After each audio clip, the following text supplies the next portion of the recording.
नमस्कार दोस्तों, मैं मनीष कुमार भोज आप सभी का अपने YouTube चैनल पहाड़ एजुकेशन में हार्दिक स्वागत करता हूं। दोस्तों, आशा करता हूं कि आप सभी लोग स्वस्थ होंगे और साथ ही आपकी आगामी प्रतियोगिता परीक्षाओं की भी तैयारी बहुत शानदार तरीके से आप लोग कर रहे होंगे। जैसे कि आप सभी को सर्वविदित है, इस चैनल के माध्यम से मैंने उत्तराखंड प्रवक्ता भर्ती विषय राजनीति विज्ञान की मैंने यहाँ पर क्लासेस प्रारंभ की हैं। आज इसी कड़ी में आप लोगों के सामने एक मॉडल पेपर लेकर उपस्थित हुआ हूँ। संवैधानिक संशोधन, प्रतिक्रिया एवं सामाजिक परिवर्तन से संबंधित आज का हमारा ये मॉडल पेपर रहने वाला है। यहाँ से निश्चित रूप में आपके क्वेश्चन बनेंगे। मैं आपको दिखा देता हूँ आपका जो सिलेबस है। यहाँ पर नागरिक शास्त्र आपके प्रथम प्रश्न पत्र की हम बात करेंगे और यहाँ पर सेशन 1 के संबंधी मैंने ये वीडियो बना चुका हूँ। बहुत से अभ्यर्थियों की ये डिमांड थी कि इन जो टॉपिक है इन टॉपिकों से संबंधित प्रश्नोत्तर भी आप लेके आए, जल्दी ही वो लेके आऊँगा। तो अब हम सेशन बी की तरफ बढ़ेंगे। यहाँ पर आपने सेशन यूनिट 1, यूनिट 2, यूनिट 3 से संबंधित प्रश्नोत्तरी देख ली।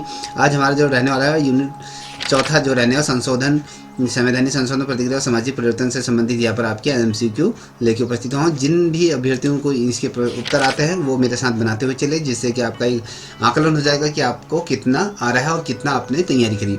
यहाँ पर आप देख पा रहे होगे, ठीक है। पहला प्रश्न आपके सामने है, भारतीय संविधान के अनुच्छेद 368 का वास्तविक स्वरूप किस प्रकार मनाया जाता है? तो ये आपको बताना है। यहाँ पर पूर्णतः कठोर होता है या लचीला होता है, अर्ध कठोर या स्वपूर्ति विकसित होता है। तो बता सकते हैं कि इसका सही उत्तर क्या होता है। तो जो हमारा संविधान का जो आर्टिकल है 368 क्या वास्तविक जो स्वरूप है वो अगर हम बात करें तो इसका जो, अगर आपने पिक कर लिया होगा इसका आंसर, तो उसका आंसर है आधा अर्ध कठोर होता है। यह कहने का ना ज़्यादा कठोर है ना ज़्यादा लचीला है, मगर ये क्या है आपका दोनों ये लेके चलते हैं, अर्ध या मध्य का इसे हम कह सकते हैं। अगर हम देखें भारत का जो संविधान, ना तो हम कह सकते हैं कि पूरी तरह की से कठोर है, ना ही ये लचीला है। और आर्टिकल 368 की अगर बात करूं तो इसके माध्यम से क्या होता है, संसद संशोधन कर सकती है और कुछ प्रमुख संशोधन किए जा चुके हैं अभी तक, और कुछ संशोधन के लिए क्या होता है, राज्य की सहमति भी अनिवार्य होती है और संघीय सहकारिता प्रकृति को ये दर्शाता है। और कहीं ना कहीं जो संविधान निर्माताओं ने एक ऐसी प्रतिक्रिया इसलिए रखी ताकि जब समय के अनुसार, जो आवश्यकता के अनुसार अगर कहे तो उसमें परिवर्तन संभव किया जा सकता है। और परंतु हम अगर बात करें जो इसका जो मूल ढांचा है वो हमेशा सुरक्षित रहेगा, मूल ढांचे में किसी भी प्रकार का संशोधन नहीं हो सकता है। तो हम इसीलिए कह सकते हैं इसे अर्ध कठोर इसे कह सकते हैं, ठीक है। तो याद देखिएगा। अब क्वेश्चन आपका यहाँ पर दूसरा नंबर का प्रश्न आप यहाँ पर देख पा रहे होंगे कि मूल संरचना सिद्धांत संविधान संशोधन के किस आयाम को सीमित करता है? तो ये बताना है आपको, ठीक है। बहुत महत्वपूर्ण प्रश्न है, याद देखिएगा। तो यहाँ पर संसद की विधि शक्ति है या कार्यपालिका की नियुक्ति शक्ति है या फिर कार्यपालिका की अवमानना शक्ति है या राष्ट्रपति के क्षमादान का अधिकार है? तो इसमें से कौन सा सही उत्तर है? जिसे भी आता है चलिए बताइए। संविधान संशोधन के किस आयाम को सीमित करता है? तो ये बताना है आपको। देखिए दोस्तों, इसका अगर आपने आंसर दे दिया है, चलिए इसका सही उत्तर आपके सामने रखता हूँ। तो ये कहता है कि संसद की विधि शक्ति ये होता है। तो अब ये होता है क्या, इसको थोड़ा समझने का प्रयत्न भी करिएगा, क्योंकि जो मूल संरचना है, जो मूल संरचना का जो सिद्धांत है, संसद में क्या किया जाता है, समय समय पर उसमें संशोधन शक्ति को सीमित किया जा सकता है। और अगर हम बेसिकली अगर देखें जो ये सिद्धांत होता है सर्वोच्च न्यायालय के जो केशवानंद भारती, अगर आपने पढ़ा होगा तो 1973 में ये प्रतिपादित किया गया था। और आपको ये भी पता होगा कि न्यायालय ने उसमें ये कहा था कि संसद संविधान के मूल तत्व जैसे संघीय हो गया, न्याय, समीक्षा, लोकतांत्रिक आदि में को क्या कहते हैं, नष्ट नहीं कर सकती है। उनमें कहने का मतलब इन्हें संशोधित नहीं कर सकती है। और ये सीमा संसद की जो विधि प्रभुत्वता को संवैधानिक अंकुश है। तो इसलिए यहाँ पर आपका जो ऑप्शन होता है, option A as a right answer होता है, ठीक है। यहाँ पर आप तीसरे नंबर का प्रश्न देखो कि किन संशोधनों के लिए कम से कम आधे राज्य की विधानसभाओं की स्वीकृति अनिवार्य है? ऐसा कौन सा संशोधन है, ठीक है। ये बताए मौलिक अधिकारों में परिवर्तन या न्याय समीक्षा में परिवर्तन या संघीय राज्य संबंध से संबंधित परिवर्तन है या केंद्रीय राज्य के वार्षिक बजट में बदलाव? चलिए जिसे भी आता है आंसर इसका दे दीजिए, ठीक है। चलिए जिसने आंसर नहीं दिया है तो वो अपनी सोच के आधार पर नहीं दे रहा होगा या देना नहीं चाहता है, या वो इतना विद्वत्व है कि उसे इन चीज़ों से कोई फर्क नहीं पड़ता। ऐसे प्रश्न है उसकी लाइफ में आते जाते रहते हैं। जिसे आता है तो देने की प्रयत्न करें, गलत ही सही।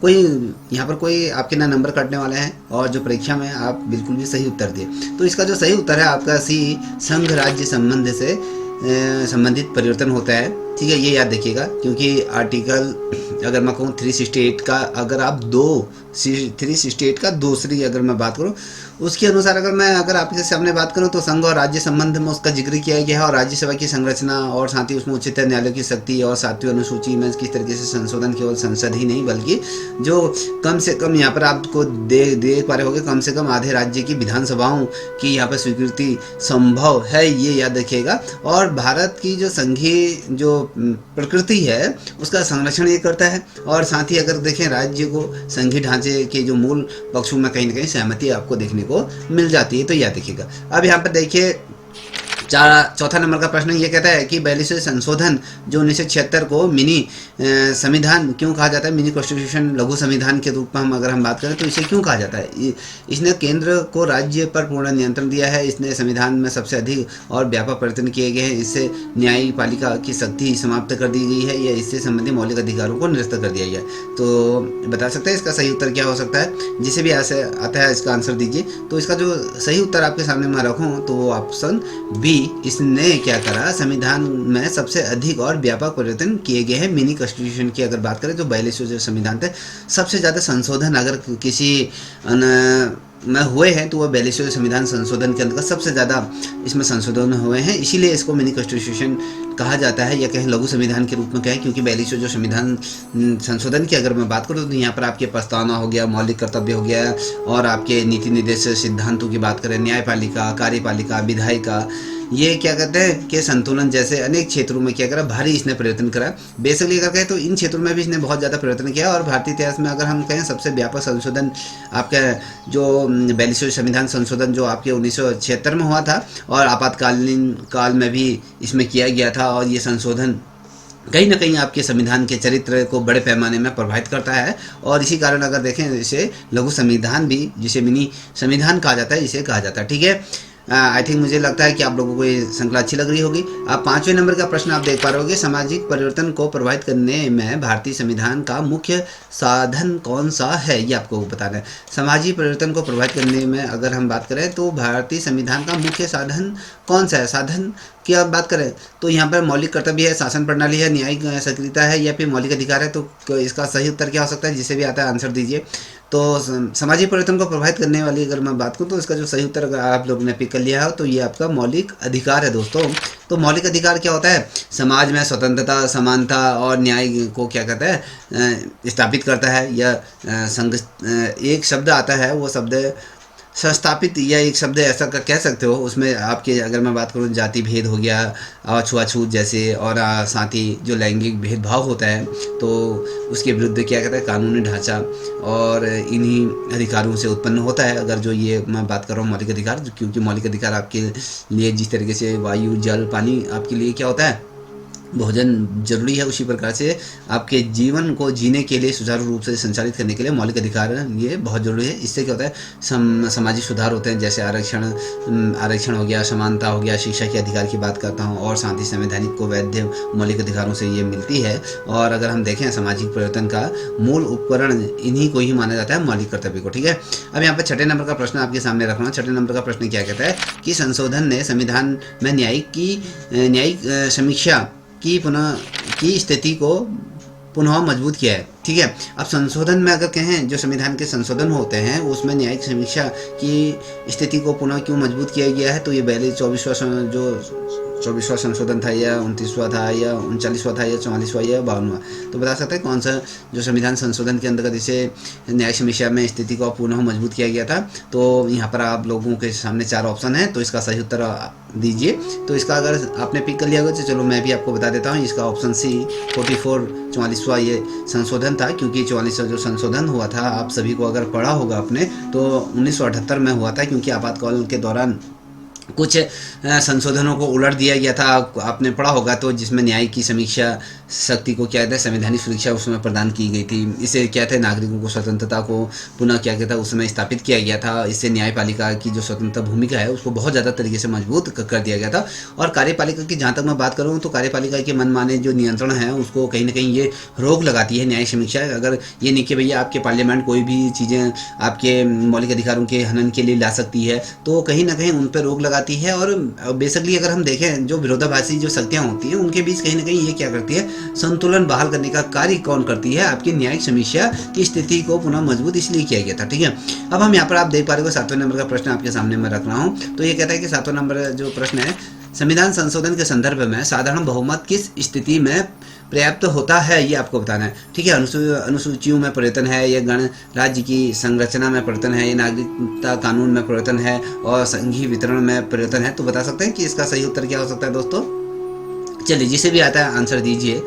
ठीक है, चलिए, और चलिए साधारण बहुमत की हम बात कर रहे हैं, तो इसका जो सही उत्तर है, अगर आपने पिक कर लिया होगा तो मिला लीजिए, ऑप्शन सी नागरिक कानून में परिवर्तन की हम बात करेंगे। तो ये क्या होता है, थोड़ा इसको भी मैं आपके सामने रख देता हूँ। कुछ ऐसे विषय होते हैं ना दोस्तों, जिसमें नागरिक हो गया और संसद की आंतरिक जो प्रतिक्रियाएं होती हैं, कहीं ना कहीं नए राज्य का निर्माण, ये तमाम चीज़ें होती हैं और साधारण विधायक प्रतिक्रिया द्वारा किया जाए, इसे बदला भी जा सकता है। अगर हम देखें ना, जो संविधान में जो संशोधन नहीं माना जाता है, और अगर बेसिकली अगर हम देखें जो आर्टिकल 368 है ना, उसके अंतर्गत नहीं किया जाता है और नहीं ये आता है उसके अंतर्गत, और इसलिए नागरिक कानूनों में संशोधन साधारण बहुमत से ही हो जाता है। और जो बेसिकली अगर कहें संविधान के जो संशोधन या कहें जो संविधान परिवर्तन के क्षेत्र में ये व्यवहारिक विभाजन होता है, तो ज़्यादा इसमें कोई ज़्यादा नहीं होता। ठीक है, यह देखिए, अब 8वें नंबर का प्रश्न है कि ये कहता है कि सामाजिक सुधारों में न्याय सक्रियता की पृष्ठ की मुख्यतः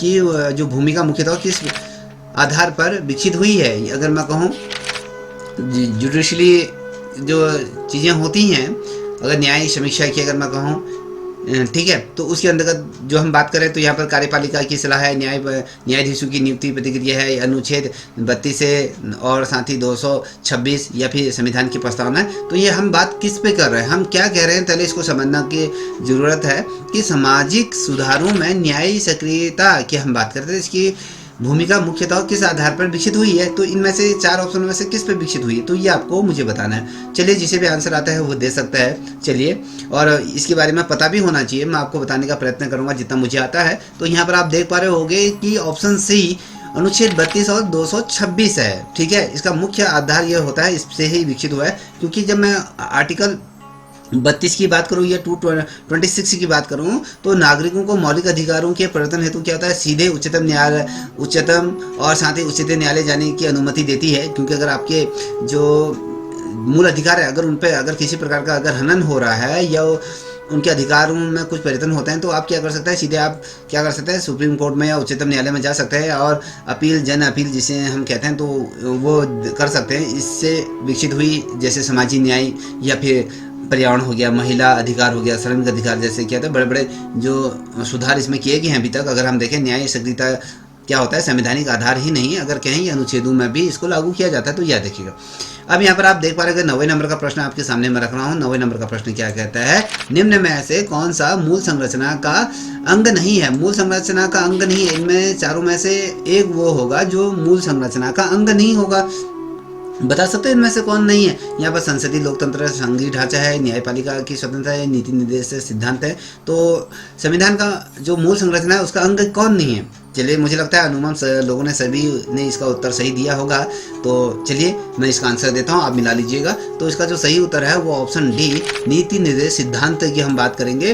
तो ये क्या होता है, न्यायालय ने कई ऐसे निर्णयों में क्या कहता है, संसद की लोकतंत्र, संघीयता, जो न्यायपालिका की जो स्वतंत्रता है, या फिर आपकी धर्मनिरपेक्षता की बात करूँ मैं, या फिर न्याय समीक्षा की बात करूँ, तो ये क्या होता है, मूल ढांचे में इनको शामिल किया गया। किन की बात कर रहा हूँ मैं, इन चारों को क्या किया गया है, मूल ढांचे में। मैंने आपको ही बता दिया कि कौन कौन से चीज़ों को मूल ढांचे में सम्मिलित किया गया है। ठीक है, और अगर हम कहें तो ये मूल ढांचे में तो ये शामिल किया गया है। और जो नीति निर्देश सिद्धांत की मैं बात करूं तो ये महत्वपूर्ण तो है, लेकिन अगर मैं इसकी बात करूं तो ये मूल संविधान का जो अंग इसे नहीं माना गया है। और इसके अंतर्गत अगर मैं बात करूं तो ये आपका ऑप्शन क्या है, डी, नीति निर्देश सिद्धांत, ये नहीं है। ठीक है, 10वें नंबर का प्रश्न है, संविधान में संशोधन प्रक्रिया का उद्देश्य क्या है, ये आपको बताना है। ठीक है, तो यहाँ पर संविधान को सदैव अपरिवर्तन बनाए रखना, या फिर साथ ही संविधान में समयोजित और प्रासंगिक बनाना है, केंद्र और राज्य पर पूर्ण नियंत्रण स्थापित करना है, न्यायपालिका को शक्तिहीन बनाना है। तो क्या करना है, इसका सही उत्तर बताइए दोस्तों। जिसे आता है वो आंसर दीजिए,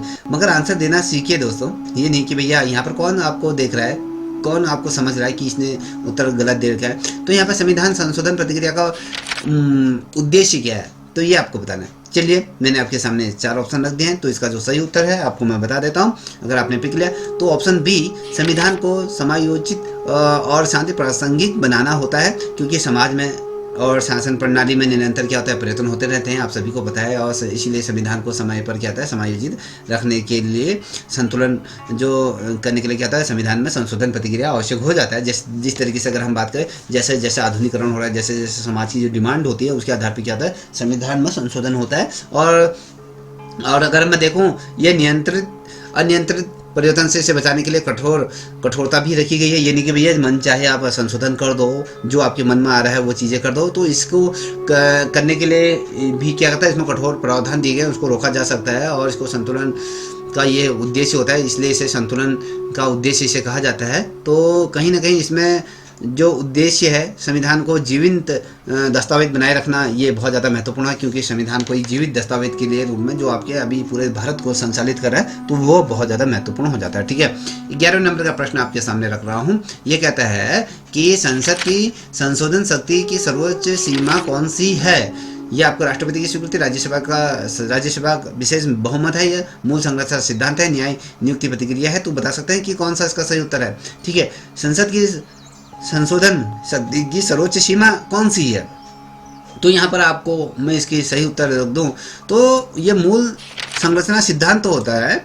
संसद जो होती है संविधान में व्यापक संशोधन तो कर सकती है, लेकिन अगर मैं बात करूं तो इसका जो मूल संरचना है उसको नष्ट नहीं कर सकती है। भीतर मैंने क्या 368 के अंदर संशोधन कर सकती है, मगर इसके जो मूल ढांचा है, जो इसकी संघीय ढांचा है, उसको बदल नहीं सकती है। ये किसी भी तरीके से उसमें नष्ट नहीं कर सकती है। और ये जो सर्वोच्च न्यायालय है ना, सर्वोच्च न्यायालय के जो, अगर आपने पढ़ा होगा, जो वाद है, जो केशवानंद भारती है, 1973 में इसमें निर्धारित किया गया था। और अगर मैं कहूँ, संसद की जो निरंकुशता है उस पर संवैधानिक अंकुश ये लगा सकता है। और मूल संरचना में अगर मैं बात करूँ तो लोकतंत्र, जैसे न्यायपालिका हो गया, आपकी नागरिक नगर जो न्यायपालिका हो गया, और शांति लोकतंत्र की बात करूं, या फिर उसकी स्वतंत्रता की बात करूं, या संघीय, ये क्या होता है, ये तमाम चीज़ों को इसमें शामिल किया जाता है। ठीक है, अब 12वें नंबर के प्रश्न की तरफ हम बढ़ रहे हैं। तो 12वें नंबर का प्रश्न अगर आता है तो उत्तर दीजिए। ये कहता है कि संशोधन ने अनुच्छेद 368 में संविधान संशोधन पर न्यायिक समीक्षा नहीं होगी जोड़ने का प्रयास किया। ठीक है, तो ये कह रहा है। अब इसको बताइए, 24वां, 25वां, 42वां, 44वां, तो ये बताना है आपको कि किस संशोधन ने, कौन सा ऐसा संशोधन जो आर्टिकल 368 में संविधान संशोधन पर न्यायिक समीक्षा नहीं होगी। कह रहे कि भैया आप अगर 368 के अंदर कोई संशोधन करते हो तो इसकी क्या होगी, न्यायिक समीक्षा नहीं की जाएगी, ये कहने का मतलब है। और इसमें जोड़ने का प्रयास किया जाता है, तो बेसिकली इसमें क्या ऐड किया जाता है। ठीक है, ये याद रखिएगा, इसमें किसी भी प्रकार की न्याय की समीक्षा नहीं की जाती है। तो यहाँ पर 4 ऑप्शन दिए, 4 ऑप्शन में से अगर आपने पिक कर लिया अगर ठीक है, अगर नहीं किया तो इसके मेरे साथ से दिएगा ऑप्शन सी ये राइट आंसर। सबसे ज़्यादा संविधान संशोधन इसी के बोले, इसलिए इसे व्यापक या मिनी कॉन्स्टिट्यूशन, लघु संविधान के रूप में भी कहा जाता है, क्योंकि 42 जो संविधान संशोधन है वो 1976 ने किया गया था। संशोधन जो संसद की जो संशोधन शक्ति को लगभग अगर मैं बात करूं अनियंत्रित बनाने का प्रयास ये हमेशा किया गया है। इसमें हमेशा कहा गया है कि किसी भी संशोधन में क्या संशोधन में कोर्ट में इसे चुनौती नहीं दी जाएगी। आपको याद रखना, जो ये संशोधन है ना दोस्तों, आपके अगर मैं बात करूं, हम जो संशोधन की जो मैं बात कर रहा हूं आपसे, जो ये 368 में कोई भी अगर संशोधन होता है, कुछ इसमें जोड़ा जाता है, तो इसमें क्या हो गया, तो कोर्ट में से किसी भी प्रकार की चुनौती नहीं दी जा सकती। तो याद रखिएगा, ठीक है, तो याद रखिएगा, ये कोर्ट में चुनौती नहीं दी जा सकती है। लेकिन इसमें जो मिनर्वा मिल जो 1980 में हुआ था, ठीक है, इसमें क्या गया था, प्रावधान को क्या था असंवैधानिक घोषित कर दिया गया था। इस प्रावधान को क्या करते हैं, पूरी तरह से असंवैधानिक घोषित किया गया था।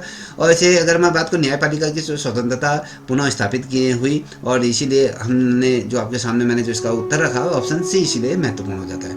ठीक है, अब मैं बात करूंगा 13वें नंबर का प्रश्न है। 13वें नंबर का प्रश्न कहता है कि संविधान संशोधन के लिए विशेष बहुमत की शर्त क्या है, ये आपको बताना है। कुल सदस्यों का बहुमत प्लस उपस्थिति सदस्यों का 1/2, या फिर केवल उपस्थिति सदस्यों का 2/3, या राज्यों का बहुमत, या फिर राष्ट्रपति की अनुमति। तो यहाँ पर ये कह रहा है कि विशेष बहुमत की शर्तें क्या हो सकती हैं। तो इसमें 4 ऑप्शन दिए हैं, तो 4 में से आप अगर एक को पिक कर लीजिए। ठीक है, चलिए, आपने अगर पिक कर लिया तो अच्छी बात है, नहीं किया तो मेरे साथ चलिए। तो ऑप्शन ए, कुल सदस्यों का बहुमत होता है और उपस्थित जो सदस्यों का 2/3 इसमें क्या होता है, समर्थन आपका होना चाहिए, तो तब विशेष बहुमत होता है। तो विशेष बहुमत अगर कहूँ तो आर्टिकल आर्टिकल है आपका 368 के का कहें तो उसके अनुसार कम से कम अगर आपकी मैं बात करूं तो आधी कुल संख्या जो है सदस्य संख्या है प्लस आपकी अगर मैं बात करूं यहाँ पर आप देख पा रहे होंगे उपस्थित सदस्यों और साथ ही जो मतदान करने वाले सदस्यों को क्या होता है 2/3 बहुमत यहाँ पर आवश्यक होता है। तो याद रखिएगा।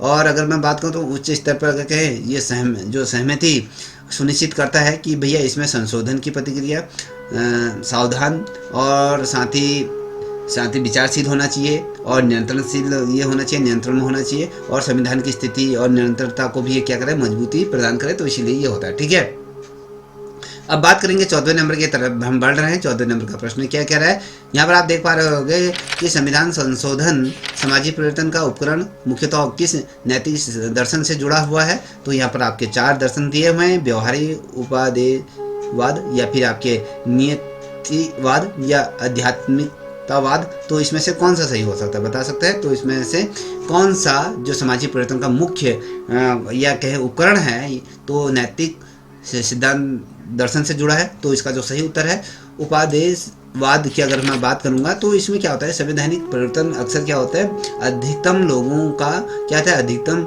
हित साधना होता है या कहें उनके सिद्धांतों पर आधारित। जब भी हम कोई भी संविधान में कोई भी संशोधन करते हैं चाहे हम 368 के अंदर हम कोई जोड़ते हैं या उसमें परिवर्तन करते हैं तो ये मद्देनजर रखा जाता है कि जो जनता जनार्दन है या समाज में अधिक से अधिक लोगों को उसकी क्या हो रहा है उनके हितों की रक्षा करे या उनके हितों के लिए लाभदायक सिद्ध हो। इस सिद्धांत पर क्या आता है ये आधारित होते हैं। और अगर देखें उपादेयवाद की जब मैं बात करता हूँ इसका जो मूल होता है ये याद रखिएगा। और सामाजिक न्याय की बात करूँ मैं समानता की बात करूँ आरक्षण की बात करूँ या शिक्षा का अधिकार की बात करूँ ये जो सुधार होते हैं ना जितने भी इसमें अगर सुधार किए जाते हैं तो ये उपदेशवादी या नैतिकता से क्या कहते हैं मेल खाते हैं। और इसीलिए अगर हम बात करें जो संवैधानिक सुधार होते हैं सामाजिक उपयोगिता पर बेसिकली क्या केंद्र बिंदु के रूप में होते हैं या केंद्रित ये होते हैं। ठीक है, तो यह देखिएगा। अब यहाँ पर आप 15 नंबर के क्वेश्चन को देख पा रहे होंगे। तो 15 नंबर का क्वेश्चन कहता है कि भारतीय संविधान में सामाजिक परिवर्तन का सबसे प्रमुख संवैधानिक आधार कौन सा है ये आपको बताना है। यहाँ पर अनुसूची है, मौलिक अधिकार है, या वित्तीय आयोग है, या राष्ट्रपति नियम है। तो इनमें से कौन सा सही हो सकता है। ठीक है, 15 नंबर का प्रश्न है। चलिए जिसे भी आता है आंसर दीजिए। ठीक है, चलिए आप मुझे लगता है अनुमान सभी ने इसका आंसर पिक कर लिया, अगर सही भी पिक किया होगा। ठीक है, तो इसका जो सही उत्तर है मौलिक अधिकार की हम बात करेंगे क्योंकि मौलिक अधिकार ने क्या कहता है समाज में समानता स्वतंत्रता और न्याय के कानून के ढांचे को क्या क्या हमेशा स्थापित किया है। और जैसे छुआछूत हो गया, अस्पृश्यता हो गया, जाति भेदभाव होता है और साथ ही आपको पता है लैंगिक समानता और शिक्षा के अधिकार की ये जो तमाम चीज़ें हैं ना जो भी मैं आपके सामने रख रहा हूँ ये सभी क्या होता है सामाजिक सुधार और ये अधिकारों पर ये आधारित होते हैं। और ये समाज की संरचना पर क्या होता है कहीं ना कहीं सीधा ये उस पर प्रभाव रखते हैं या ये समाज से जुड़े होते हैं। तो इसलिए ये बहुत ज़्यादा महत्वपूर्ण सामाजिक परिवर्तन का मुख्य कारण। ठीक है, अब मिनर्वा मिल बनाम जो भारत संघ 1980 का सिद्धांत क्या है ये आपको पता है। न्याय समीक्षा समाप्त है, नीति निर्देशक सिद्धांत सर्वोच्च है, ये मौलिक अधिकार और नीति निर्देशक सिद्धांतों में संतुलन है, ये जो संविधान संशोधन अनिवार्य है। तो मैंने अभी इससे पूर्व आपको ऐसे बहुत ढेर सारे क्वेश्चन आए थे जहाँ पर मैंने इसका जिक्र भी आपको किया था। आपको मैं अगर इसका जो सही उत्तर आपके सामने रखूं दोस्तों तो अगर आपने पिक कर लिया होगा तो मुझे निश्चित रूप में खुशी होगी। तो यहाँ पर जो सही उत्तर है वो मौलिक अधिकार और नीति निर्देशक सिद्धांतों में संतुलन ये रहता है क्योंकि जो मिनर्वा मिल है तो इसके निर्णय ने ये कहा था कि उस समय कि मौलिक अधिकार हो गए चाहे वो नीति निर्देशक तत्व है सिद्धांत दोनों क्या है संविधान की मूल संरचना ये दोनों क्या है। ये दो चीज़ें आपको ये देख पा रहे होंगे ना ये संविधान की क्या है मूल संरचना है और दोनों के बीच क्या संतुलन बहुत ज़्यादा आवश्यक हो जाता है क्योंकि आपने अगर देखा होगा 42वें जो संविधान संशोधन के जो प्रावधान है उनको ये क्या करता है खारिज किया। और जो क्या होता है जो आपकी जो नीति होते हैं निर्देशक जो नीति निर्देशक सिद्धांतों को मौलिक अधिकार से भी क्या करा रखा है ऊपर रखा गया। तो याद रखिएगा कि जो नीति निर्देशक सिद्धांत होते हैं ना वो उनको क्या किया गया है जो मौलिक अधिकार से ऊपर उनको रखा गया है। और इसके वजह से क्या होता है जो संतुलन की जब हम बात करते हैं लोकतंत्र का जो लोकतांत्रिक जो संरचना होती है ना दोस्तों, उसको कहीं ना कहीं वह मजबूत किया जाता है इसके माध्यम से। ठीक है, 17वें नंबर का प्रश्न आप देख पा रहे होंगे, ये कहता है कि संविधान संशोधन प्रक्रिया में कौन सा देश मॉडल भारत के सबसे निकट माना जाता है। तो ये आपको बताना है, संविधान संशोधन प्रक्रिया में कौन सा देश है जिसका मॉडल भारत के सबसे ज़्यादा निकट में माना जाता है, अमेरिका, ब्रिटेन, कनाडा या फ्रांस। तो आई थिंक मुझे लगता है कि आपको पता होगा, इसलिए ऐसा हो नहीं सकता है कि अगर आपको पता ना हो। चलिए, अगर पता है तो ठीक है, नहीं पता है तो कोई बात नहीं है, समझ जाइए ये कनाडा है। ठीक है, क्योंकि भारत में जो संशोधन जो प्रतिक्रिया है ना तो ये अमेरिका जैसी कठोर है और ना ही जैसे अगर मैं बात करूँ जो ब्रिटेन में है ना लचीली, और कनाडा की जब मैं बात कर रहा हूँ उसका अर्थ होता है ये अर्ध कठोर संरचना से मिलती जुलती है, क्योंकि ये ज़्यादा ना लचीली है ना ज़्यादा कठोर है, बीच का अगर मैं बोलूँ अर्ध कठोर संरचना से मेल खाती हुई ये मिलती है। इसमें क्या होता है, संघीय प्रकृति को ध्यान में रखते हुए क्या कहता है, कुछ मामलों में जैसे राज्यों की सहमति इसमें आवश्यक हो जाती है। इसीलिए भारत का जो मिश्रित मॉडल जो है आपके, अगर बेसिकली अगर मैं बात करूँ जो सबसे ज़्यादा निकटतम देश है जो कनाडा है, जो कनाडा की अगर मैं बात करूँ तो इसके मॉडल से सबसे करीब माना जाता है, तो याद रखिएगा। ठीक है, अब यहाँ पर आप देख पा रहे होंगे 18वें नंबर का प्रश्न आपके सामने रख रहा हूँ कि कौन सा संशोधन बुनियादी लोकतंत्र ढांचे को पुनः मजबूत करने के लिए जाना जाता है। ठीक है, ऐसा कौन सा संशोधन है जो आपके बुनियादी जो लोकतांत्रिक जो ढांचा है ना उसको पुनः मजबूत करने के लिए जाना जाता है। तो यहाँ पर आपके 52वां है या 86वां है या 61वां है या 44वां, क्या ये जो संविधान संशोधन है तो इसमें से कौन सा ये माना गया है? चलिए बताइए, जिसे भी आता है सही उत्तर दीजिए। नहीं भी आता तो इसमें घबराने की या फिर वीडियो स्किप करने की जाने की ज़रूरत नहीं है, आपके हितों के ही लिए ये प्रश्नोत्तरी मैंने बनाई हुई है। ठीक है, चलिए इसका जो उत्तर अगर मैं आपके सामने रखूं तो वो option D as a right answer है। तो ये 44वां जो संविधान संशोधन हुआ था 1978 में, इसमें क्या था, जैसे आपातकाल में ये कमज़ोर हो गया था और लोकतांत्रिक ढांचे को पुनः इसमें फिर मजबूत किया गया था। इसमें क्या होता है, नागरिक अधिकारों को बहाल किया गया था, क्योंकि प्रेस की स्वतंत्रता को सुरक्षा दी गई थी। इसमें मनमानी जो आपातकालीन जो शक्तियाँ थीं उनको सीमित किया गया था। और अगर बात करूँ आपसे जो लोकतंत्र की जो पुनः स्थापना में सबसे महत्वपूर्ण ये संवैधानिक प्रयास इसको माना जाता है, तो याद रखिए बहुत ज़्यादा महत्वपूर्ण है। ठीक है, अब यह 20वें नंबर का प्रश्न है, संविधान में संशोधन प्रक्रिया को अर्ध कठोर बनाना किस उद्देश्य को प्राप्त करता है। क्योंकि अगर हम बात करें, ये कहता है कि भैया कि इस क्यों बनाया गया है, कि अर्ध कठोर इसको क्यों बनाया गया, इसको कठोर भी तो बनाया जा सकता था, लचीला भी तो बनाया जा सकता था, तो इनको अर्ध कठोर ये क्यों बनाया गया, तो ये कहने का मतलब है। तो ये कहता है संविधान को बदलना असंभव बनाना, या संविधान को मनमानी जो संशोधनों से बचाना है, केंद्र की शक्ति बढ़ाना है, न्यायपालिका को कमजोर करना। तो इसमें से कौन सा सही उत्तर है, चलिए आप बताइए, जिसे भी आता है बेझिझक होकर आंसर दीजिए। अगर आपको ये वीडियो अच्छी लग रही होगी आपकी परीक्षा के दृष्टिकोण से, तो प्लीज़ सपोर्ट कीजिए और इस चैनल को भी सब्सक्राइब कीजिए। आप देखते हैं और लाइक नहीं करते हैं तो बड़ा ही ये क्या कहूँ, आप लोग खुद समझदार हैं। ठीक है, चलिए इसका जो सही उत्तर है आपको मैं बता दूँ। इसमें क्या होता है, संविधान को मनमानी संशोधन से बचाता है। तो याद देखिए, इसीलिए क्योंकि अर्ध कठोर जो व्यवस्था है उसको परिवर्तन करना क्या होता है, असंभव नहीं बनाती है, क्योंकि असंभव नहीं बनाती है क्योंकि ये बल्कि इसको नियंत्रित और सावधानी पूर्वक इसको बनाती है, सावधान इसको करती है। और अत्यधिक कठोर संविधान क्या होता है, अप्रासंगिक होता है और अप्रासंगिक इसे बना देती है, और अधिक लचीलापन हो जाता है तो इसे अस्थिर बना सकती है। और इसीलिए अगर हम मैं बात करूँ, इसे अर्ध कठोर संतुलन का साधन माना गया है, क्योंकि इनके बीच तालमेल बैठाने की बात करते हैं। तो ये संविधान को मनमाने संशोधनों से क्या करता है, उनके दायित्वों से ये बचा देता है, तो इसीलिए महत्वपूर्ण हो जाता है। अब यहाँ पर आप देख पा रहे हो कि 20वें नंबर का प्रश्न आपके सामने रख रहा हूँ। ये कहता है कि समाजीय परिवर्तन का उद्देश्य पूरा करने में संविधान की कौन सी विशेषता सबसे अधिक सहायक है। यहाँ पर देखिए, संक्षिप्त या विस्तारशीलता या प्रावधान या अनुसूचियाँ, प्रस्तावना या अनुसूचियों की बात कर रहा हूँ, तो इसका सही उत्तर क्या हो सकता है, चलिए बताइए। सामाजिक परिवर्तन का उद्देश्य पूरा करने के लिए संविधान की कौन सी विशेषता सबसे ज़्यादा सहायक होती है, ये कह रहा है। तो यहाँ पर अगर हम देखें तो विस्तारशीलता ये होती है, तो option B as a right answer होता है। विस्तारशीलता क्या होती है, जैसे हम अगर मैं बात करूँ ना दोस्तों, जो भारतीय जो संविधान क्या अत्यधिक विस्तृत और व्यापक है। आप सभी को पता है भारत का जो संविधान है वो विश्व का सबसे बड़ा यह लिखित संविधान के रूप में व्यापक संविधान माना जाता है। इसमें जैसे सामाजिक और आर्थिक नीतियों को और साथ ही उसके अधिकारों को समायोजित करना आसान है। और इसमें क्या है, जैसे सामाजिक हो गया, न्याय हो गया, शिक्षा हो गया, समानता हो गया, कल्याणकारी राज्य जैसे उद्देश्य लक्ष्य क्या है, सामयिक होता है। इसलिए विस्तृत प्रावधानों को जो प्रावधान होते हैं उनके कारण क्या होता है, समाज में इससे बुद्धि परिवर्तन संभव हो जाता है। और इस कारण अगर कहें जो कॉन्स्टिट्यूशन को कहीं ना कहीं ये जीवंत दस्तावेज के रूप में इसको सामने रख देती है। तो याद रखिएगा, ठीक है। अब बात करेंगे 21वें नंबर का प्रश्न आपके सामने मैं रख रहा हूँ। तो 21वें नंबर का प्रश्न क्या करें, इसको भी आप देखते हुए चलिएगा। ये कहता है संविधान संशोधन को संवैधानिक राजनीति क्यों कहा जाता है। तो ये बताना है आपको, जो संविधान संशोधन है संवैधानिक राजनीति क्यों कहा जाता है। इसमें चुनाव होता है, इसमें न्यायपालिका भाग लेती है, यह शक्ति संतुलन को परिभाषित करता है, इसमें जनमत संग्रह होता है। तो इसका जो सही उत्तर क्या हो सकता है, चलिए जिसे आता है आंसर दीजिए। तो दोस्तों आई थिंक मुझे लगता है कि इसके उत्तर आप लोग दे रहे होगे या नहीं दे रहे होगे, ये आप पे डिपेंड करता है। नहीं भी दे रहे हो तो मेरा क्या सिलेक्शन होगा, तो तुम्हारा होगा, नहीं होगा तुम्हारा होगा। तो याद रखिएगा, अगर भविष्य अच्छा बनाना है तो ऐसे अगर कहीं पर ऐसी श्रृंखलाओं पर अगर जुड़ते हो तो वहाँ पर उत्तर देना सीखिए, ठीक है। तो इसका जो सही उत्तर है ऑप्शन सी, यह शक्ति संतुलन को परिभाषित करता है। तो शक्ति संतुलन को जो परिभाषित तो करता है, मैंने कह दिया। तो अगर मैं संविधान की जो संतुलन जो संशोधन शक्ति की संतुलन की अगर बात करूं, जो यहाँ पर देखिए संविधान संशोधन को जो राजनीतिक अगर मैं बात करूं तो ये क्या करता है, तो ये संविधान संशोधन शक्ति संतुलन की को क्या करता है, परिभाषित करता है। यहाँ पर मैंने कहा कि इसमें अधिकार हो गया, आपका वितरण हो गया, संघीय ढांचा हो गया, लोकतांत्रिक जो संसाधन होते हैं उनकी भूमिका हो जाती है, सामाजिक न्याय की बात करते हैं उसकी दिशा में क्या तय किया जाता है, और साथ ही अगर मैं बात करूँ राजनीति की जो मूल प्रकृति है तो उससे सीधा ये जुड़ा होता है। और संसद हो गया, जैसे राज्य हो गया, और साथ ही आपकी न्यायपालिका होगी, और कार्यपालिका की बात करता हूँ जनता के हितों में परिलक्षित ये होते हैं। इसीलिए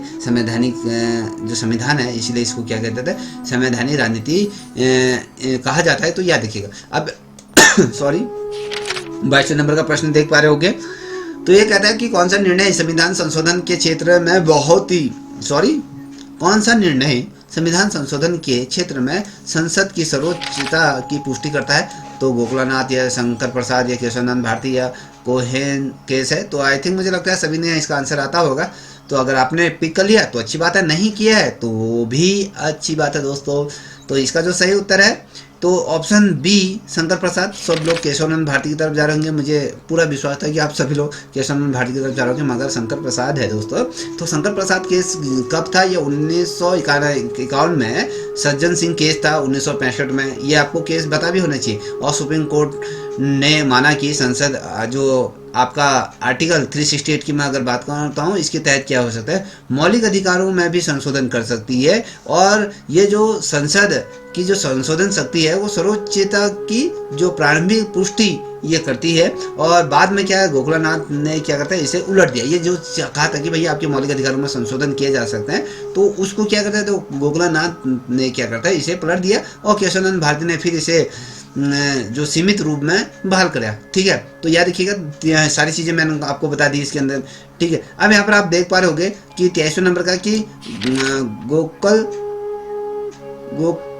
गोकुलनाथ, यहाँ पर देख पा रहे होंगे कि 1967 का महत्वपूर्ण ये निर्णय या निष्कर्ष क्या था, आपको ये बताना है दोस्तों, ठीक है। तो ये कह रहा है कि गोलकनाथ जो केस था 1967 का सबसे महत्वपूर्ण निष्कर्ष क्या था, ये कहने का मतलब है कि संसद मौलिक अधिकार बदल सकती है, संशोधन कानून नहीं है, संशोधन कानून नहीं है, मौलिक अधिकारों में संशोधन नहीं हो सकता है, या फिर आपके अगर कहें न्याय संशोधन न्याय की मंजूरी ये होगा, न्याय की मंजूरी ये होगी। तो बेसिकली अगर इसका सही उत्तर अगर कहें तो इसने थोड़ा सा गजबजा दिया मुझे। तो बेसिकली इसका जो सही उत्तर है तो यहाँ पर आप देख पा रहे हो मौलिक अधिकारों में संशोधन नहीं हो सकता है कि, ठीक है। गोकुलनाथ जो निर्णय था इसने क्या कहा था, मौलिक अधिकारों को क्या कहा था, जो टाइम अगर बेसिकली कहते अतिक्रमण न होने योग्य इसे माना, क्योंकि इसमें कहा गया था कि भैया जो संसद है 368 के अंतर्गत क्या है, मौलिक अधिकारों में संशोधन नहीं कर सकती है। और अगर हम बेसिकली अगर बात करें तो इसे संसद की शक्ति इससे सीमित हुई और अधिकारों को सर्वोच्चता स्थापित हुई। और ये निर्णय बाद में क्या था, जब 1973 का जो आपको पता ही होगा कि केशवानंद द्वारा से बदला गया था, ठीक है। अब यहाँ पर आप देखिएगा 24वें नंबर का प्रश्न आपके सामने मैं रख रहा हूँ। 24वें नंबर का प्रश्न क्या कहता है उसको भी थोड़ा सा समझने का प्रयत्न करिएगा, ठीक है। कौन सा सिद्धांत सामाजिक परिवर्तन में न्यायपालिका की भूमिका को वैध प्रदान करता है। सत्ता का विभाजन होता है, संवैधानिक नैतिकता या न्याय समन्वय, या फिर ये आपके न्यायिक सक्रियता।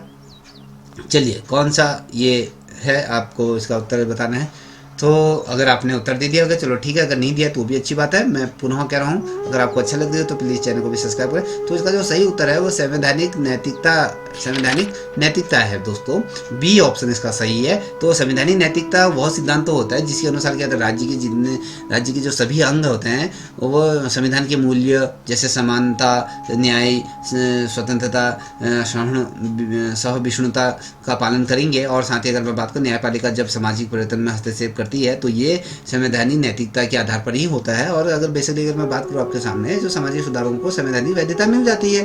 ठीक है, अब बात करेंगे 25वें नंबर का प्रश्न। 25वें नंबर का प्रश्न कहता है कि किन परिवर्तनों के लिए जनमत संग्रह आवश्यक होता है। किन मत के आधार पर अगर मैं बात करूं, किन परिवर्तनों के लिए जनमत संग्रह आवश्यक होता है, ये आपको बताना है। तो ये कहता है संसद के विघटन या मौलिक अधिकारों में संशोधन या केंद्र राज्य संबंध में परिवर्तन या भारत में किसी भी संशोधन के लिए जनमत संग्रह आवश्यक नहीं है। तो बता सकते हैं इसका सही उत्तर क्या हो सकता है। चलिए, सारे उत्तर मैंने आपके सामने रख दिए हैं, तो आप बताइए।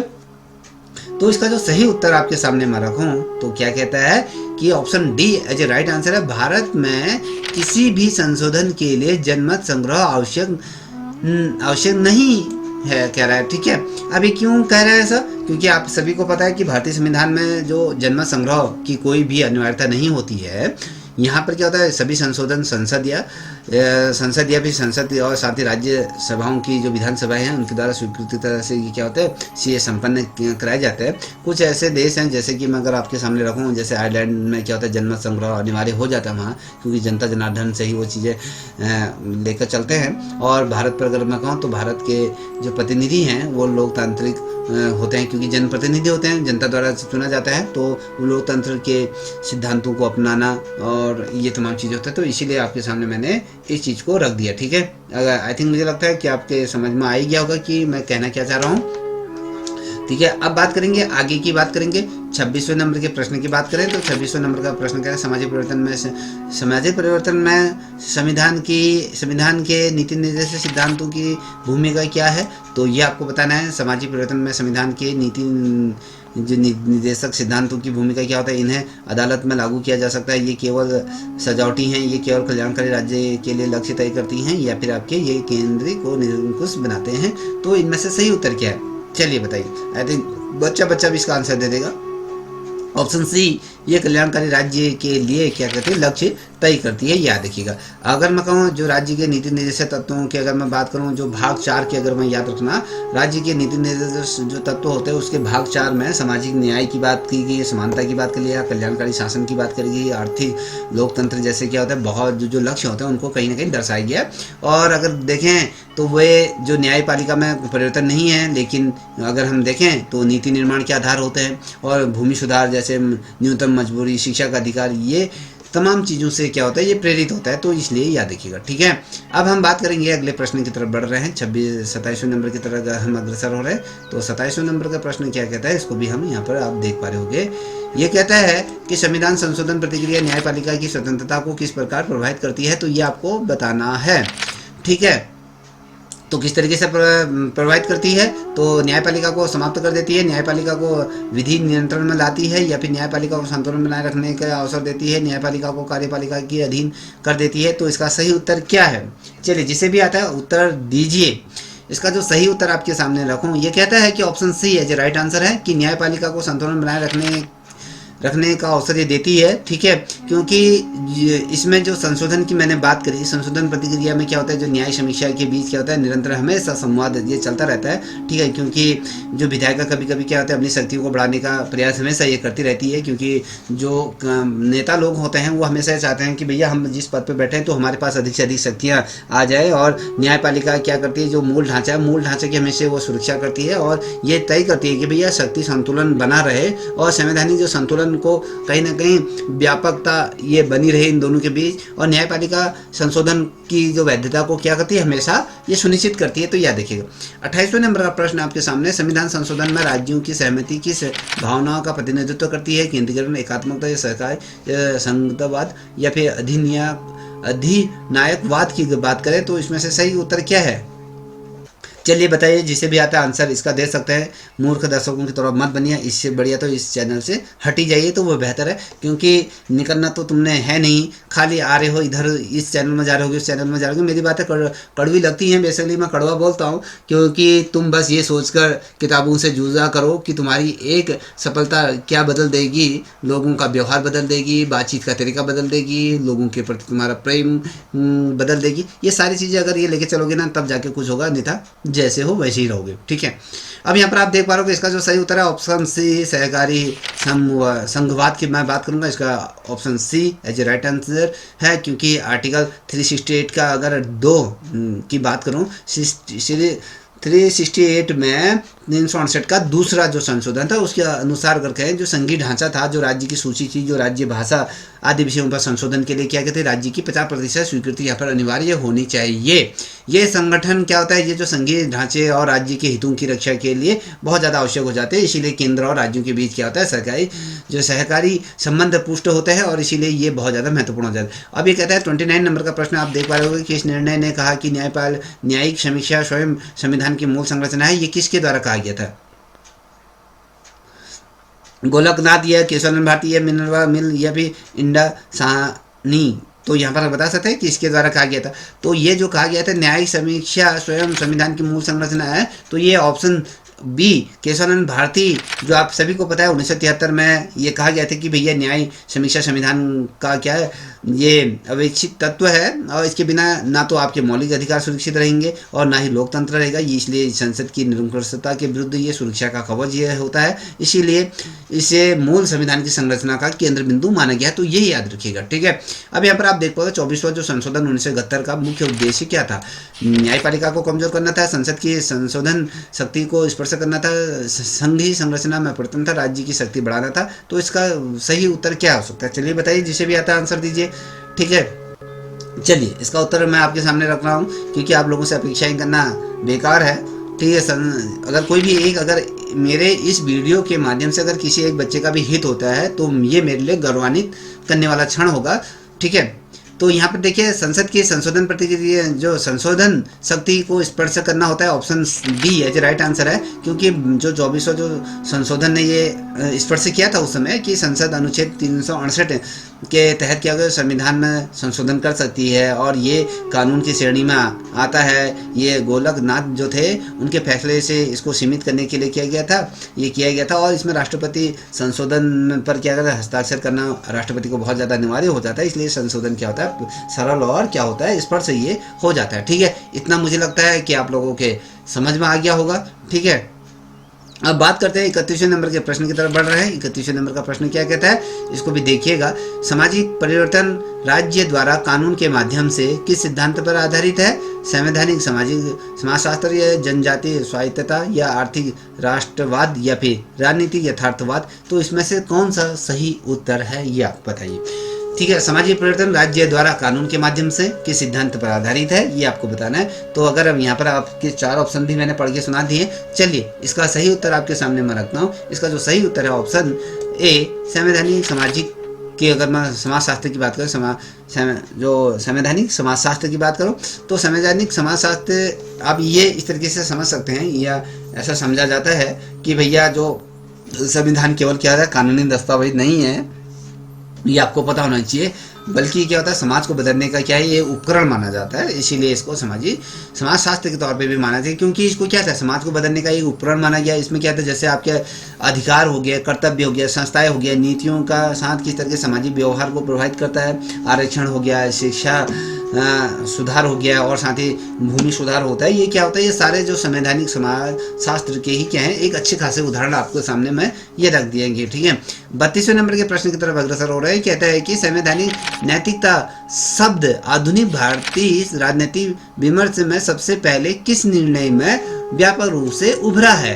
ठीक है, ये आप सामने देख पा रहे होंगे, SR बम्बई केस में, ये नवजोत सिंह जौहर के, ये केदारनाथ केस के अंदर, शाह बानो केस में। तो बता सकते हैं कि किस केस में संवैधानिक नैतिकता जो शब्द था आधुनिक भारतीय राजनीतिक विमर्श में सबसे पहले निर्णय में व्यापक रूप में उभरा। तो चलिए, जिसे भी आता है आंसर दीजिए, बहुत अच्छा प्रश्न है। तो इसका जो सही उत्तर आपके सामने मैं रख दूं, तो ये था दोस्तों, नवतेज सिंह जौहर थे। तो 2018 की बात है। तो नवतेज सिंह जौहर निर्णय में इसमें क्या कहते हैं, जो समलैंगिकता थी अपराध मुक्त इसको बना दिया गया था। इसमें संवैधानिक नैतिकता की अवधारणा का विस्तृत रूप से प्रयोग हुआ था। इसमें ये कहा गया था कि भैया आपके बहुसंख्यक नैतिकता नहीं, बल्कि क्या है, ये जो संवैधानिक नैतिकता सर्वोच्च है, इसी से समाज में परिवर्तन हो और न्यायपालिका का योगदान बढ़ा। इसमें यह देखिएगा। ठीक है, 33वें नंबर का प्रश्न क्या कहता है, जो संविधान संशोधन का कौन सा प्रकार फॉर्मल संशोधन है, फॉर्मल संशोधन कहा गया था। ठीक है, तो न्यायिक व्याख्या द्वारा परिवर्तन, संसद के विशेष बहुमत से परिवर्तन, राज्यपाल की मंजूरी से परिवर्तन या संवैधानिक परंपरा द्वारा परिवर्तन। तो बता सकते हैं इसका सही उत्तर क्या है। ठीक है, चलिए बताइए। तो इसका जो सही उत्तर है आपके सामने मैं रखूं, तो उसका जो सही उत्तर है संसद के विशेष बहुमत से परिवर्तन। ठीक है, जो फॉर्मल संशोधन कहा जाता है, जिसको औपचारिक संशोधन, जिसे हम बेसिकली अगर यहाँ पर ये जो शब्द आ रखा है, हम इसको ये कह सकते हैं कि औपचारिक संशोधन, जिसे फॉर्मेलिटी के तौर पर अगर हम देखें, तो यह देखिएगा कि यहाँ पर कह रहा है कि संविधान संशोधन का वह कौन सा प्रकार जो औपचारिक संशोधन कहलाता है।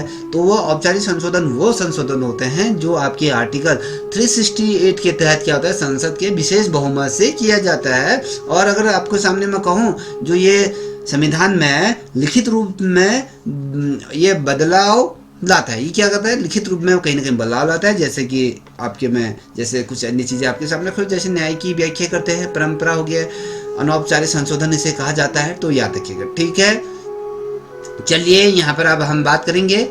अगला प्रश्न आपके 34वें नंबर के प्रश्न की तरफ अग्रसर हो रहे हैं। सामाजिक परिवर्तन का सबसे प्रभावी संवैधानिक माध्यम कौन सा है। यहाँ पर न्यायिक समन या फिर नीतिगत घोषणाएं, मौलिक अधिकार प्लस आपके राज्य नीति निर्देशित तत्वों का जो प्रभाव, जो संयुक्त प्रभाव या आपातकालीन प्रावधान। तो बता सकते हैं इसका सही उत्तर क्या हो सकता है। चलिए। तो इसका जो सही उत्तर है मौलिक अधिकार प्लस आपके राजनीतिक जो राज्य के नीति निर्देशक तत्वों का संयुक्त प्रभाव ये होता है। क्योंकि मौलिक अधिकार व्यक्तियों को क्या कहते हैं, व्यापक रूप में उनको जो शक्तिशाली बनाता है, जबकि जो राज्य की जो नीति निर्देशक तत्वों की अगर मैं बात करूँ, DPSP की अगर मैं बात करूँ, तो ये राज्य को सामाजिक न्याय लागू करने के लिए निर्देशित करता है। दोनों जब मिलकर सामाजिक परिवर्तन के लिए क्या करते हैं, व्यापक कहीं ना कहीं ये संरचना बनाते हैं। और शिक्षा के अधिकार, श्रम के अधिकार और आर्थिक अधिकार और साथ ही भूमि अधिकार, इन सभी पर क्या है, संयुक्त प्रभाव ये रखते हैं। तो याद रखिए। अब 35वें नंबर का प्रश्न आप देख पा रहे होंगे। 35वें नंबर का प्रश्न क्या कहता है कि संविधान संशोधन अंततः एक राजनीतिक प्रतिक्रिया है। यह सिद्धांत को दर्शाता है। किस सिद्धांत को दर्शाता है, ये याद। यह कहता है विधायकी राजनीति या शक्ति संतुलन सिद्धांत राजनीति जो संविधानवाद है या सिविल समाज सिद्धांत। तो बता सकता है कि कौन सा इसका सही उत्तर हो सकता है। आई थिंक मुझे लगता है कि आप लोगों ने अगर जो चीज़ गेस किया होगा तो मुझे लगता है सही होगा। तो इसका जो सही उत्तर है दोस्तों, ये कहता है कि राजनीतिक संविधानवाद की अगर मैं कहूँ, जिसे हम पॉलिटिकल कॉन्स्टिट्यूशन का अर्थ है अगर मैं देखूँ, तो संविधान जो राजनीति के माध्यम से जो राजनीति के माध्यम से विकसित होता है। इसमें क्या होता है, संसद होता है, राजनीतिक दल होते हैं, सार्वजनिक विमर्श होता है, चुनाव में ये महत्वपूर्ण भूमिका निभाता है। और संशोधन प्रतिक्रिया में क्या होता है, राजनीति सहमति की विषय भी ये क्या होता है, संचालित होता है। ये इसलिए ये सिद्धांत बहुत ज़्यादा प्रयुक्त माना गया है। ठीक है, अब इसमें देखिए 36वें नंबर का प्रश्न आपके सामने रख रहा हूँ। 36वें नंबर का प्रश्न क्या कहता है कि कौन सा संशोधन भारतीय संघवाद को अधिक सहकारी बनाता है। तो 73वां, 52वां, 61वां या 1। तो बता सकते हैं इसका कौन सा सही उत्तर है। ठीक है, ये कहता है कि भारतीय संघवाद को अधिक सहकारी बनाता है। तो इसका जो सही उत्तर होगा, अगर आपने पिक कर लिया अगर ठीक है, नहीं किया तो अच्छी बात है, मत करो। तो ये इसका 73वां है। तो इसमें क्या था, जो 73वां जो संशोधन था, आप किसको रिलेटेड था ये आपको बताना है कि भैया आपको ये पता होगा पंचायती राज। और साथ ही जो 74वां जो संशोधन था, जिसमें स्थानीय सरकारों की संवैधानिक वैधता जिसमें दर्ज की गई थी। इसे त्रिस्तरीय जो संघवाद इससे विकसित होता है। केंद्र और राज्य जो स्थानीय निकाय होते हैं, और उसमें सरकारी जो संघवाद की दिशा में कहीं ना कहीं महत्वपूर्ण कदम था। इससे क्या होता है, सामाजिक परिवर्तन जमीनी स्तर पर बहुत तेज तरीके से हो जाता है। तो यह देखिएगा। 37वें नंबर का प्रश्न है कि संविधान संशोधन सामाजिक सुधार का कौन सा वर्ग महत्वपूर्ण प्रतिपूरक न्याय पर आधारित है। निर्वाचन सुधार, पर्यावरण सुधार, आरक्षण संबंधी सुधार, विदेश नीति सुधार। तो बता सकते हैं इसका सही उत्तर क्या हो सकता है। चलिए, जिसे आता है आंसर दीजिए। नहीं आता है तो अच्छी बात है, आता है तो भी अच्छी बात है। ठीक है, ना मेरा जा रहा है, ना तुम्हारा जा रहा है, ना आपके पापा का जा रहा है, ना मम्मी का जा रहा है। जाएगा तो आपका जाएगा। ठीक है, चलिए, इसका जो सही उत्तर है वो आपका आरक्षण संबंधी सुधार है। ठीक है, याद रखिएगा, आरक्षण संबंधी सुधारों के हम बारे में बात करेंगे। तो इसमें क्या क्या कहते हैं, जो जैसे आरक्षण सामाजिक और ऐतिहासिक न्याय की क्या है कि पूर्ति के लिए किया गया है, संवैधानिक उपाय है। ये क्या है, इसकी पूरक अगर न्याय, और अगर हम कहें जैसे इसके सिद्धांतों पर क्या करती है, ये आधारित होती है। और अनुसूचित जाति, जनजाति, ओबीसी के लिए किए गए संशोधन इसी श्रेणी के अंतर्गत आते हैं, याद रखिएगा। ठीक है, अब यहाँ पर 38वें नंबर का प्रश्न है। यहाँ पे संविधान संशोधन के संदर्भ में काशी संविधान अर्ध संविधान शब्द किसके लिए प्रयुक्त होता है। तो याद रखिए, मौलिक कर्तव्यों के लिए, नीति निर्देश सिद्धांतों के लिए, प्रस्तावना के लिए, विस्तृत अनुसूचियों के लिए। तो इसके सही उत्तर क्या हो सकता है। चलिए, जिसे आता है उसका सही उत्तर दीजिए। चलिए दोस्तों, दीजिए उत्तर। तो इसका जो सही उत्तर है दोस्तों, अगर आपने नहीं दिया है तो मिला लीजिए, ऑप्शन डी, विस्तृत अनुसूचियों के लिए किया जाता है। क्योंकि भारतीय संविधान की जो अनुसूचियां हैं वो अत्यधिक क्या है, बहुत ज़्यादा विस्तृत हैं। और इसमें अगर हम देखें, कई प्रशासनिक सामाजिक व्यवस्थाओं का आधार ये बनाती हैं ये अनुसूचियाँ। और कई बार इसमें स्वयं काशी संविधान भी से कहा जाता है, जिसे हम कहते हैं अर्ध संविधान के तौर पर हम कहा जाता है। क्योंकि संविधान के अंतर्गत अगर देखें, विस्तार रूप से कहीं न कहीं प्रस्तुत करती है। संशोधन की आवृत्ति का ये प्रमुख लक्ष्य या केंद्र ये होता है। तो इस तरीके से हम कह सकते हैं। ठीक है, 39 नंबर का प्रश्न है कि कौन सा संशोधन लोकतांत्रिक विकेंद्रीकरण और संवैधानिक आधार प्रदान करता है। तो 42वां, 44वां या 73वां, 86वां। तो चलिए बताइए कौन सा है। जिसे भी आता है उसका आंसर दीजिए। चलिए, इसका जो सही उत्तर आपके सामने रखूं तो ये आपका 73वां है। 73वां जो संविधान संशोधन 1992 में पंचायतों को संवैधानिक दर्जा ही देता है। और साथ ही जो सत्ता के वास्तविक हस्तांतरण की भी नींव रखता है। क्योंकि स्थानीय स्तर पर किस तरीके से सहभागिता होगा, विकास में जनता की क्या भूमिका रहेगी, और सामाजिक परिवर्तन में सबसे महत्वपूर्ण यह कहें केंद्रीकरण, जो ये लोकतांत्रिक केंद्रीकरण का ये क्या होता है, ये सुधार होता है, ये आधार बनाता है। ठीक है, 40वें नंबर का प्रश्न आप यहाँ पर आप देख पा रहे होंगे। 40वें नंबर का प्रश्न है, न्याय समीक्षा संविधान संशोधन के संदर्भ में किस अनुच्छेद का सर्वाधिक महत्व है। तो 13, 356, 123 या 10। तो इसमें से कौन सा सही है, चलिए बताइए।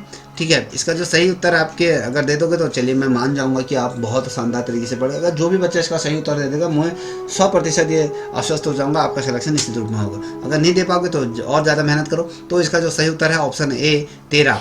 ठीक है, 13वां जो आर्टिकल है उसमें ये कहा गया है कि कोई भी कानून यदि मौलिक अधिकारों का उल्लंघन करता है तो वो शून्य होगा। याद रखिएगा, अगर कोई भी कानून क्या करेगा, अगर आपके मौलिक अधिकारों का उल्लंघन करेगा तो वो पूर्ण रूप से क्या हो जाएगा, शून्य माना जाएगा। और न्यायालय ने अगर कहूँ जो ये माना कि संशोधन भी कानून के दायरे में आ सकता है, जैसे केशवानंद भारती केस में हुआ था। तो इस प्रकार आर्टिकल जो 13 है वो न्याय समीक्षा का आधार है और जो आपके अधिकारों की सुरक्षा कहीं ना कहीं सुनिश्चित ये करता है। तो याद रखिए, बहुत ज़्यादा महत्वपूर्ण आर्टिकल है। ठीक है, अब बात करेंगे यहाँ पर 41वें नंबर का प्रश्न है, सामाजिक परिवर्तन के लिए संवैधानिक न्याय शास्त्र का मूल आधार क्या है। राजनीति दल, जनमत या मौलिक अधिकार या प्रशासनिक नियम। तो इसका सही उत्तर क्या हो सकता है। चलिए, जिसे आता है इसका आंसर दीजिए। ठीक है, चलिए जिसे भी आ रहा है आंसर दीजिए। चलिए, अगर नहीं आ रहा है तो अच्छी बात है। तो इसका जो सही उत्तर है ऑप्शन सी, मौलिक अधिकार के हम बारे में बात करेंगे। क्योंकि सामाजिक न्याय शास्त्र के कहें तो उसमें जो मूल अधिकारों के माध्यम से क्या आता है समाज में, और यहाँ पर आप देख पा रहे हो ऑप्शन सी। ठीक है, तो यहाँ पर समाज में क्या होता है, समानता, स्वतंत्रता लागू किया जाता है। अस्पृश्यता, लैंगिक समानता, जैसे मैंने कहा व्यक्तिगत स्वतंत्रता, इन सभी का सुधार का ये मौलिक अधिकार क्या होता है, लागू होता है। तो इसीलिए ये मौलिक अधिकारों की मैंने बात करी।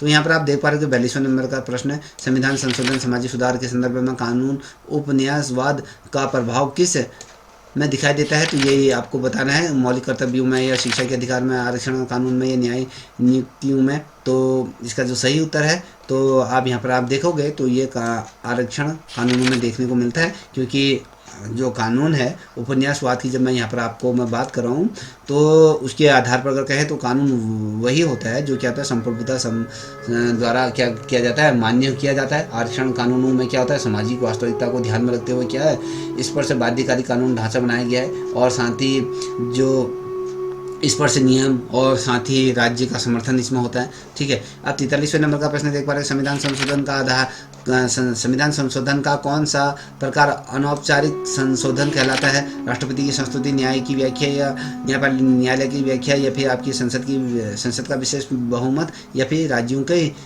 सहमति। तो इसका जो सही उत्तर होगा क्या होगा दोस्तों, ये न्यायालय की व्याख्या करता है अनौपचारिक। तो न्यायालय जब किसी अनुच्छेद या फिर बात करो अधिकार को नई व्याख्या करता है तो संविधान का अर्थ बदल जाता है, इससे अनौपचारिक संशोधन कहा जाता है। ये संविधान में लिखित परिवर्तनों के बिना डाला गया है, जैसे केशवानंद और मिल के उदाहरण आपके सामने ये आते हैं। और साथ ही 44वां नंबर का प्रश्न है, सामाजिक परिवर्तन के लिए संविधान की प्रगतिशील व्याख्या किस सिद्धांत पर आधारित है?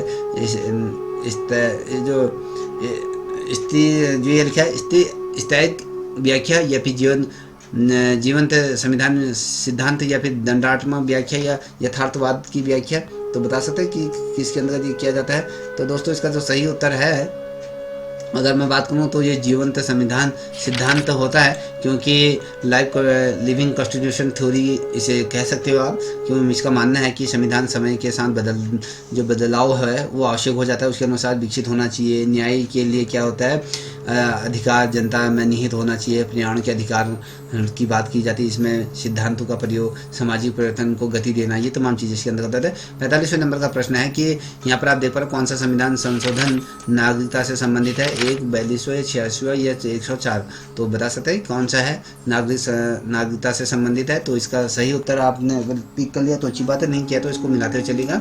104 है। तो 104 जो संशोधन है 2020 में ये क्या किया गया था? इसे किया गया था संसद और राज्य जो विधानसभाओं ने क्या किया था, एंग्लो इंडियन नामक जो नामांकन था उसे पूरी तरीके से क्या करते हैं, समाप्त कर दिया गया था। नागरिकता का जो प्रतिनिधित्व से संबंधित जितनी भी व्याख्याएं थी उनको इसमें शामिल किया गया था, और सामाजिक और साथ ही राजनीतिक प्रतिनिधित्व में बदलाव लाने वाला संशोधन के रूप में था। अगर आप देखोगे आप एलंगो इंडियंस जो था, एलंगो इंडियंस नामक जो पद भी आते थे, या कहीं उत्तराखंड में भी एक ये पद था, वो भी सभी हटा दिए। ठीक है, तो यह देखिएगा। अब यहाँ पर 46वें की अगर बात करूँ तो संविधान संशोधन सामाजिक परिवर्तन के सिद्धांत में किस क्षेत्र में सबसे अधिक संशोधन हुए हैं? आपातकालीन प्रावधान, पंचायती या निर्वाचन, या अनुसूचियों के अंतर्गत? तो अगर मैं बात करूं सबसे ज़्यादा जो संशोधन हुए हैं सामाजिक परिवर्तन की अगर मैं कहूँ तो अनुसूचियों के अंतर्गत ही सर्वाधिक रूप में क्या होता है, ये प्रशासनिक या भूमि व्यवस्था या जनजाति क्षेत्रों या सेवाएं या फिर भाषा आदि के उसमें ये संबंधित होता है। अधिकांश जो संशोधन होता है उनमें अनुसूचियों में परिवर्तन किया जाता है, ये क्योंकि ये क्या था, प्रशासनिक लचीलेपन का क्या होता है, ये क्षेत्र होता है, तो इसलिए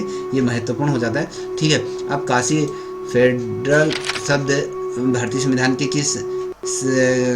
संविधान पर किसने प्रयोग किया था? तो ये आपको बताना है। यहाँ पर आपके 4 ऑप्शन दिए हुए हैं, 4 ऑप्शनों में से किसने किया था ये आपको बताइए। ठीक है, तो इसका जो सही उत्तर है ऑप्शन सी, लेवर जैनी सिंह, ये लिखा है नी। तो इन्होंने क्या किया था दोस्तों, आपको मैं बताऊं तो इन्होंने कहा था कि भारतीय संविधान ना तो पूर्ण रूप से संघीय है, ना ही ये एकात्मक है, बल्कि ये क्या है, काशी फेडर है। इसमें संसदीय और एकात्मक दोनों तत्व शामिल होते हैं, और संशोधन प्रक्रिया में ये भी क्या है, मिश्रित प्रकृति में परिलक्षित होती है, ये इसके द्वारा कहा गया था। तो यहाँ पर 48 नंबर का प्रश्न आप देख पा रहे होंगे, कहता है सामाजिक परिवर्तन के संदर्भ में लोकतांत्रिक न्याय शास्त्र किस पर आधारित है? तो बहुमत पे है, जन भागीदारी और अधिकारों का संरक्षण है, धार्मिक नैतिकता है, या फिर आपके या आर्थिक राष्ट्रवाद की अगर मैं बात करूं तो इसका जो सही उत्तर है, तो इसका जो सही उत्तर क्या हो सकता है, चलिए बताइए। तो अगर आपने पिक कर लिया होगा तो इसका जो सही उत्तर है आपका जन भागीदारी और अधिकारों का संरक्षण होता है, क्योंकि डेमोक्रेसी जुडिशरी में अगर मैं कहूँ तो इस जनता की सहभागिता, अधिकारों की सुरक्षा, समान जो प्रतिनिधित्व पर बल देता है। संविधान संशोधन क्या होता है, विशेषकर अगर कहें 73वां, 74वां, 86वां जो होता है ना, ये इसी सिद्धांत पर आधारित और समाज में सहभागिता, न्याय को कहीं ना कहीं ये स्थापित करते हैं। ठीक है, 49 नंबर का प्रश्न आप यहाँ पर देख पा रहे होंगे।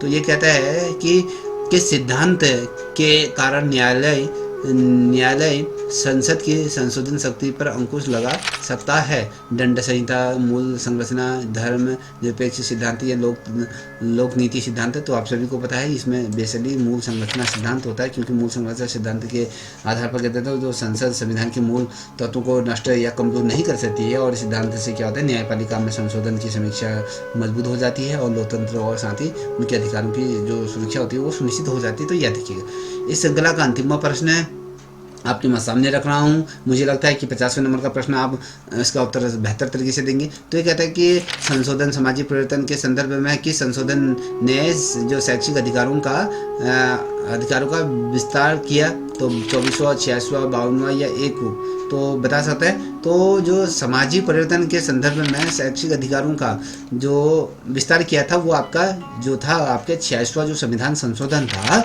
वो 2002 में हुआ था। उसमें 6 से लेकर 14 वर्षों के जो बच्चे थे उनके लिए शिक्षा को मौलिक अधिकार ये बनाया था। आर्टिकल 21A के अंतर्गत इसे सामाजिक परिवर्तन की दिशा में एक बहुत बड़ा मानवीय कदम के रूप में या सुधार के रूप में माना गया था, और ये मानव विकास और साथ ही समान अवसरों से संबंधित इसे सीधा जोड़ा जाता है। तो इसलिए ये बहुत ज़्यादा महत्वपूर्ण है। आई थिंक मुझे लगता है कि आपकी जो श्रृंखला है, जो आपकी जो यूनिट से जो क्वेश्चन बनेंगे, इससे ज़्यादा बाहर तो कोई क्वेश्चन नहीं बन सकते हैं, और कोशिश ये रहेगी कि इससे अधिक प्रश्न और ढूंढ ढांड के मैं आपके लिए लाऊं जो आपकी प्रतियोगिता परीक्षाओं के लिए महत्वपूर्ण होंगे।